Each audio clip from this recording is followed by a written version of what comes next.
So first I'll say it's not an optical illusion. There are two people on stage right now.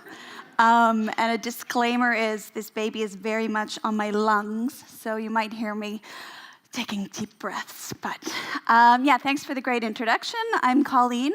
Like you said, I am the head of social media at Amsterdam Marketing. So most of you would have met Amsterdam Marketing yesterday with Charles' introduction to our brand. And I'm also the founder and author of Stuff Dutch People Like. I am originally from Canada. The Alberta presentation made me a little homesick yesterday, so it was beautiful to see all those images. But I stay in the Netherlands because I love it, and particularly because I love Amsterdam. So if we look at iAmsterdam, I first opened our Facebook page in 2009.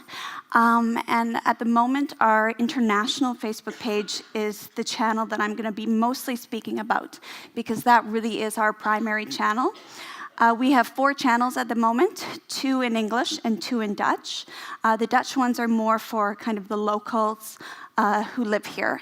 And so on our Facebook page, we have about 600,000 fans, and our Twitter in English has 80,000 followers.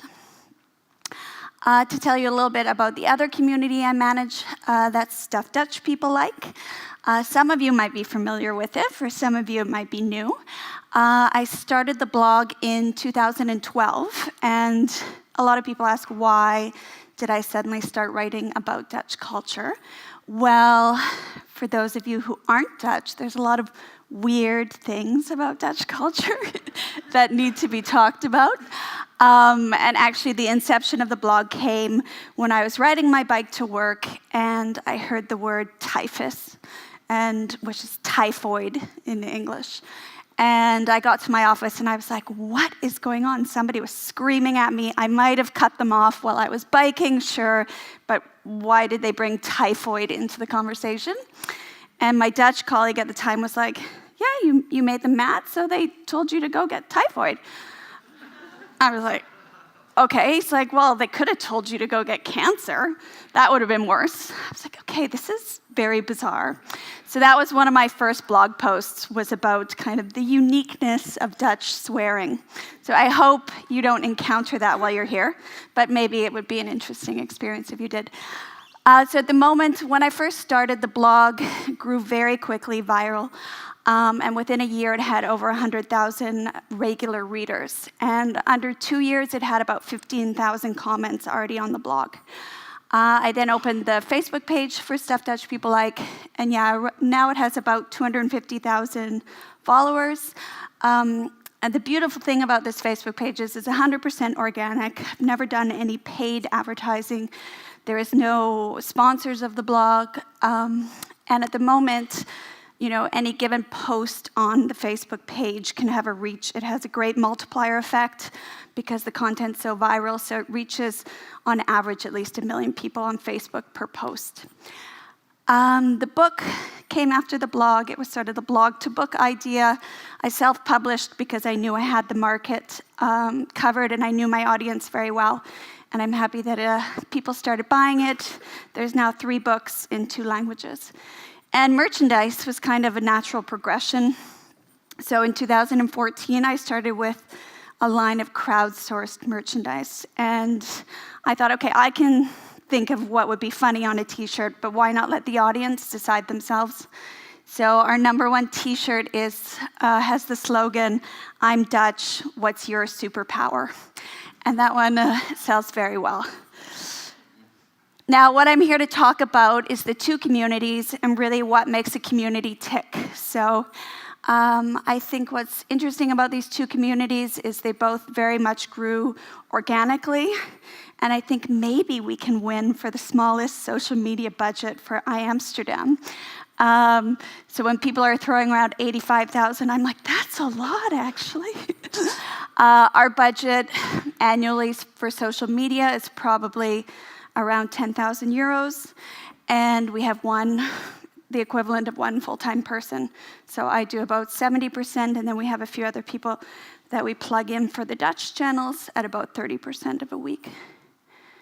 Now, I wanted to address a term that was coined in kind of the late 2009. And there was an article written in New York Times, and it was by kind of a researcher and a journalist named Clive Thompson. And he wrote an article called, "I'm so totally digitally close to you."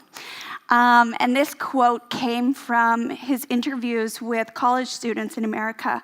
And he wanted to look at the behaviors of social media and how this was kind of influencing human interaction. And what he saw was that everybody has that friend or that family member that they haven't seen in years. But yet, you have some sort of knowledge of their life on social media. So you might have your old BFF from college, and you know what they ate for breakfast. You might know what movie they really hated on the weekend, or what club they went to. So you might not have talked to this person, say, in the last 4 or 5 years. You might not have actually physically had any interaction, but you have this kind of general ambient awareness of their life. You sort of know, you have this whole story of them without really having a primary interaction. And this concept, as a social media marketer, I really identified with it, and it really struck a chord. So what is really key to both of the communities I manage is this idea that why couldn't this ambient awareness be applied to a brand or to a city?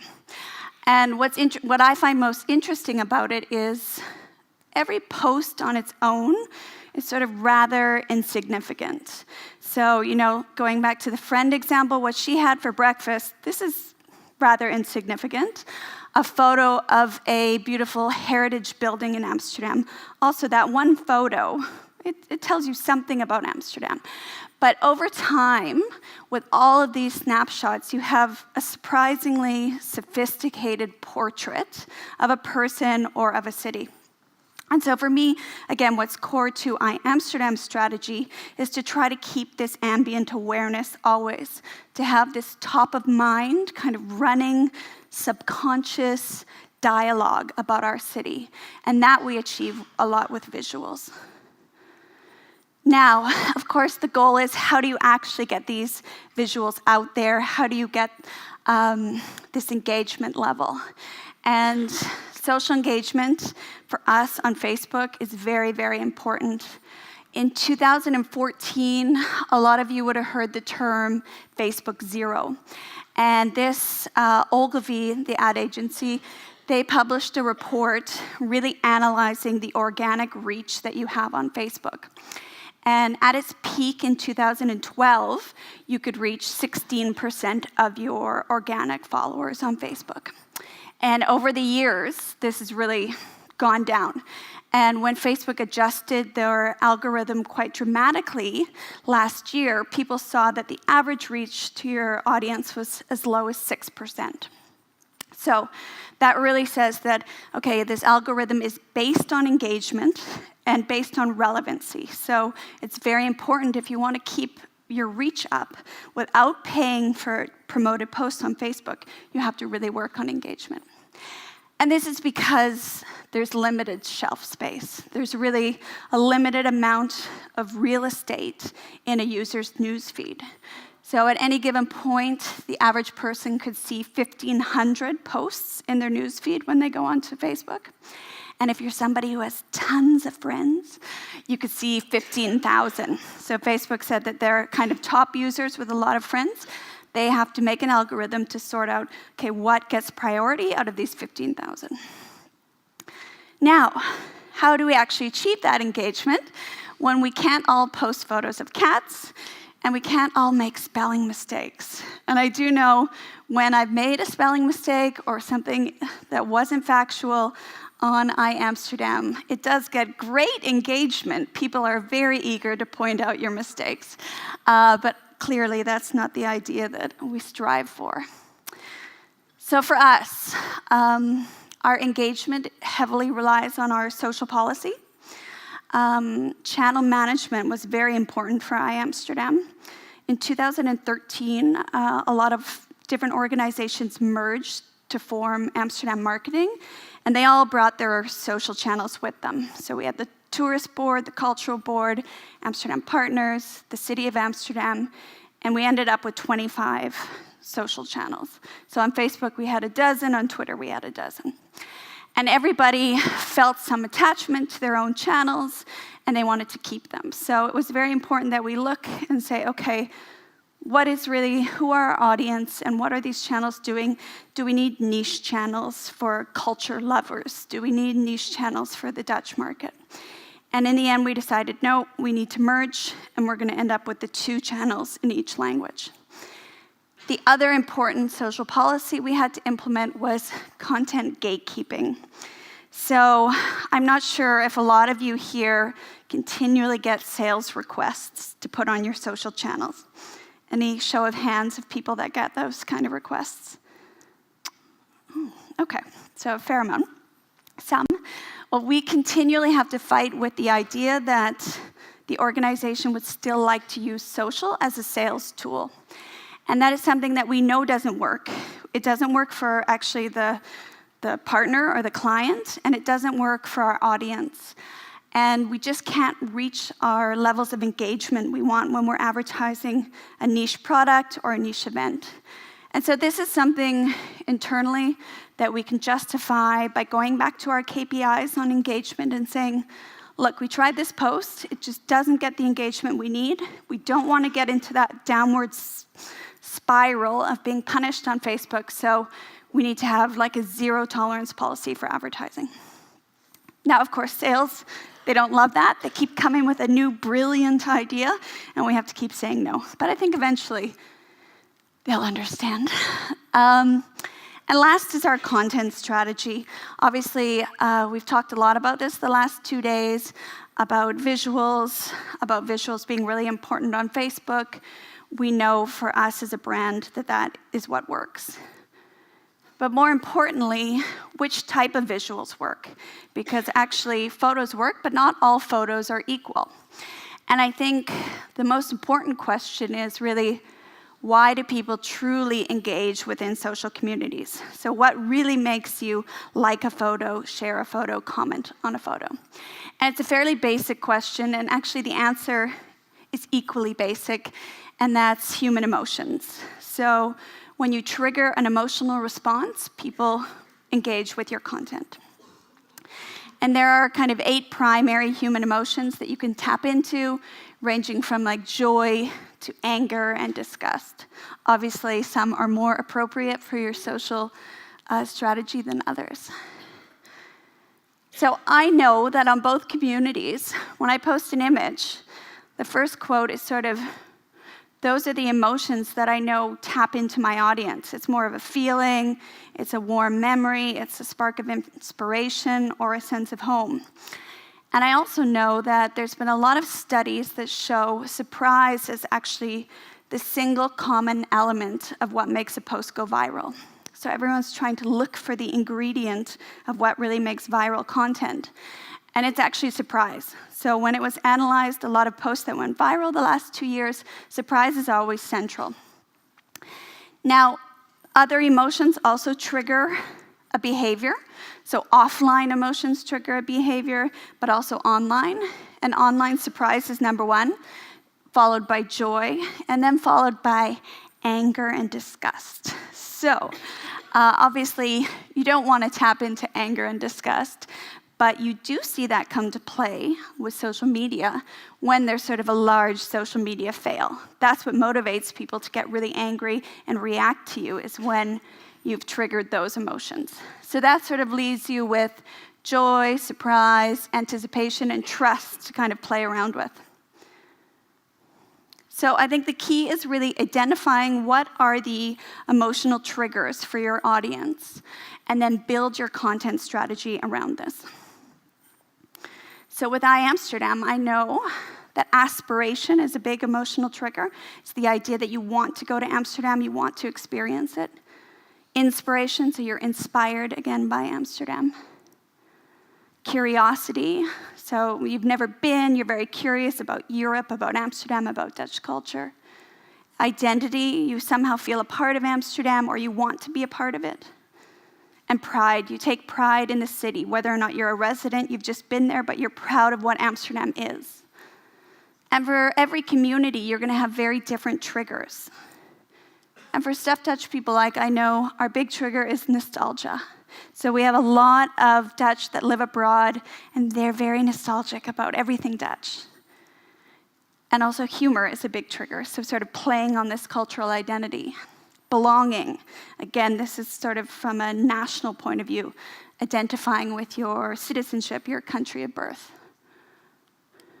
And pride. Pride is huge for the stuffed Dutch people like community.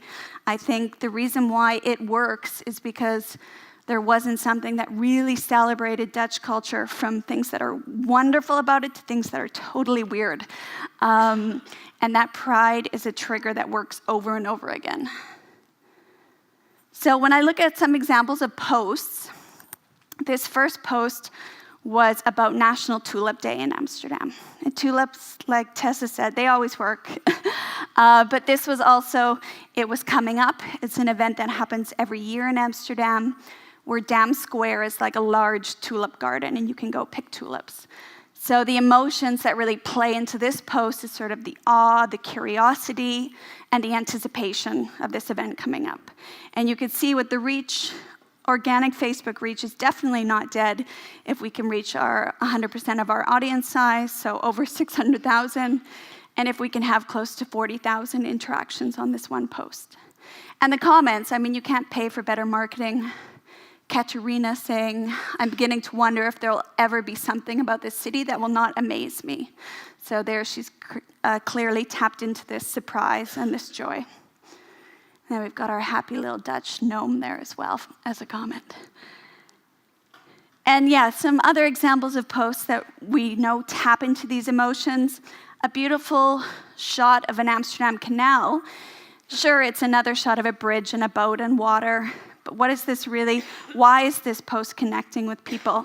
We also have a quote up there where somebody's talking about how they've lived in Amsterdam for 30 years, and they walk around the street and they step back and they look around in amazement at the beauty. So we try to actually use, all quotes are authentic. All of the photos that we post on social media are from our users. We don't use any of our own stock photos, and we give credit where credit's due. And again, a post like this has 20,000 interactions because you're tapping into those emotions of pride, nostalgia, joy. Same here with the skating rink. You can read by the comments. This is also triggering. I love this. The city's incredible, etc., etc.